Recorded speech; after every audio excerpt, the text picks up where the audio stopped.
續嘅曉蕾咧，同大家講下，係咪可以用一啲故事嘅形式，令到我哋嘅觀眾都可以容易啲了解咧？咁因為咧，我哋真係遇到一個照顧者咧，其實佢廿零歲，大學畢業啦，咁然後入咗電視台做嘢咁樣，咁咧佢爸爸媽媽其實係做生意嘅，咁但係咧真係唔好彩啦，佢媽媽咧係58歲咧就確診咗認知障礙症。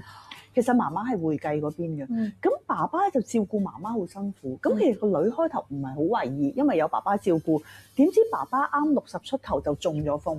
咁弊家伙啦，噼啪咁樣。咁咧跟住個女咧喺譬如帶媽媽咧去醫院探爸爸嘅時候咧，媽咪突然間失禁喎。咁然後有一日咧，譬如諗住你坐喺度陪下老豆啦。佢突然間又走失喎，佢係之前係完全唔知咧，原來媽媽嘅情況已經係咁瀨氣，咁但係爸爸中咗風啊嘛，咁所以嗰陣時候咧，啲親戚就跳晒出嚟，點解你唔去即係私家醫院啊？你係咪慳錢啊？呢樣嗰樣，咁咧同埋好多醫療上面咧都好多拗撬，咁所以佢嗰陣時候就嗱臨咧就申請咗佢爸爸咧嘅監護人。係咁咧，然後咧佢就可以咧決定佢爸爸咧究竟譬如出院啊、去院舍啊，同埋佢當時只可以喺爸爸個戶口咧就攞萬零蚊嚟用，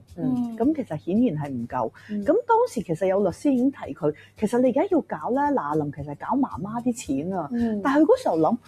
我媽仲行得走得，但係爸爸攏咗喺度喎，咁所以佢就淨係做咗爸爸嘅監護人啦。咁但係好快咧，爸爸就喺1年內就過咗身。哎呀！過咗身先發覺咧，原來爸爸有寫遺囑，並且將所有嘅遺囑咧嘅錢咧係俾媽媽。咁弊家伙啦，好複雜。如果佢冇立遺囑，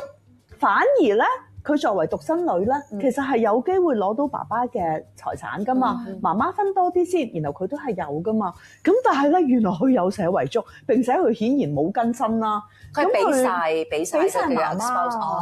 咁佢俾晒媽媽嘅時候咧，咁媽媽仲去唔去到銀行咧？咁嗰時候，咁佢其實膽粗粗，即係帶埋媽媽去銀行。咁個銀行經理因為熟佢哋屋企人咧，就俾佢攞一次錢。其實呢個鬆手即係緊唔緊都已經有啲爭議。咁但係第二次要攞已經唔得啦。咁點算咧？因為佢屋企其實仲有得收租啦，仲有剩。咁所以你淨係用監護人嘅話咧，譬如佢做佢媽媽監護人，佢係唔可以當佢媽媽收租嘅。咁同埋媽媽嘅認知障礙症照顧嘅年期又長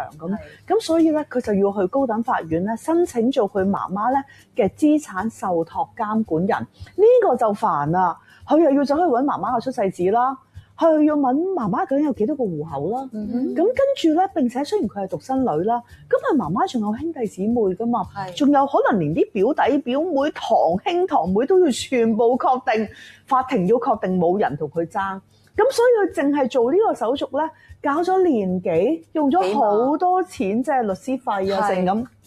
並且咧，咁因為法庭咧要確保你可以用你媽媽嘅錢，不過我要確保你啲錢用喺佢身上，所以啲單咧咪全部要審咯。咁佢係仔細到咧，譬如佢請個姐姐，咁我膳食費咧要分3份，再請呢個姐姐，膳食費要分4份。佢有一個月咧就係爭200蚊咧，就點都揾唔到，咁真係喊啊！因為佢用法庭去管理嘅時候，呢啲記帳，你知香港係好緊要。佢照顧咗佢媽媽15年，你諗下佢其實係幾辛苦咁樣，無論係即係親身去照顧同埋處理嗰個財務咁樣。如果佢爸爸或者媽媽咧係有做持久授權書嘅話咧，呢個女就冇咁瀨氣啦，佢即刻就可以用佢哋嘅資產去照顧佢，唔使申請做佢監護人啦，又唔使經過法庭啦，再做佢個資產受託監管人咁辛苦啦。咁呢個咧就係個女啦，就係點解我哋話要避免人在病床，錢喺銀行，就要做持久授權書啦。咁但係咧，我將呢個故仔調一調轉，你係個老豆啊，個老豆心諗個女20零歲，又未結婚，又走去電視台做嘢，咁都唔知信唔信得過。係啊，我想問持久授權書，你識唔識得？即係攞我晒我啲錢去照顧我㗎，咁所以我哋咧又會教啦。如果你要做份持久授權書，你唔好淨係話你一定要嗰人信得過。喂，人會變㗎嘛，咁所以咧其實你要識得點樣用呢份持久授權書設翻個限制，例如幾多錢以下你可以做決定，不過幾多錢以上，譬如要賣樓咧。呢個決定可能你要同我個會計師傾，或者要同我某個親戚，即係所以咧，你可以咧去到唔淨止係將所有嘢係淨係俾你個女，你其實咧係可以係有4個人係共同行事都得嘅，佢個法例其實可以去到咁，同埋有個人咧就叫通知人，譬如當呢份文件一生效，即係話我要確保咧，我係失去精神行為能力，要有個醫生睇過，甚至乎你唔放心，我要2個醫生都證明我係失去精神行為能力，呢份文件先生效。但係當佢生效咧，你就可以通知一個咧，譬如我嘅老朋友，因為大家有時候諗咧，就我揾翻我同齡嗰輩咧，佢未必可以幫我走趯做咁多嘢，我好似揾個後生，但係我又唔信得過個後生喎。咁咧，你個通知人咧就可以揾翻咧你嗰啲老朋友，咁佢知道咦呢份嘢生效，我要幫你及一及啦。另外一個位啦，就比較少人講就係阿媽啦，因為阿媽其實58歲有認知障礙症啦，而家其實香港好慘就係，其實我哋有1/3嘅長者咧係好有機會，即係未來係有機會患呢個病，所以人數咧其實講緊係由20萬去到30萬係越嚟越多嘅。咁佢哋係咪唔可以做法律文件？唔係，亦都唔係同佢幾多分有關，因為咧，其實譬如對佢媽媽嚟講，佢有一層樓，然後佢得一粒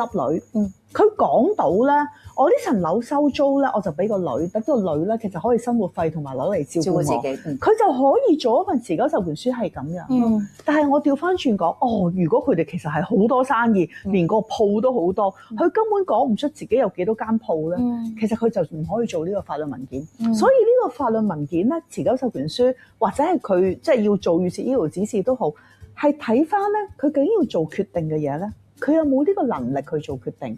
所以完全咧係以事而論㗎。你就唔好話佢一確診就乜都唔做得。佢而家要做咩決定先？可能佢仍然有呢個能力去做呢個決定㗎。所以你咪要揾個醫生睇咯。但係咧個媽咧有第二樣嘢，就因為咧即係認知障礙症咧，其實呢個病好長，同埋最尾係可能有吞咽困難，會插鼻胃喉。所以媽媽有啲咩諗法咧？嗱臨揾個醫生咧，都係寫埋預設醫療指示。咁就算佢醫生話你簽唔到呢個法律文件，佢都做一個預設照顧計劃，講咗佢個方案，咁等佢個女可以執行，亦都等佢個女唔會個心理壓力咁大。到最後好想快啲問一句，就係其實係咪越早做呢3樣嘅法律文件係最好咧？其實講真，因為譬如你會有交通意外，你會有好多唔同嘅情況㗎，所以你可以做咗，但係你要記得呢啲文件咧，其實係不斷你要定期要改㗎。正如你立個平安紙咧，話嗰個人原來靠唔住，你會改平安紙㗎嘛。咁所以呢啲文件可以早啲做，但係你要記得不斷修改咯。明白晒。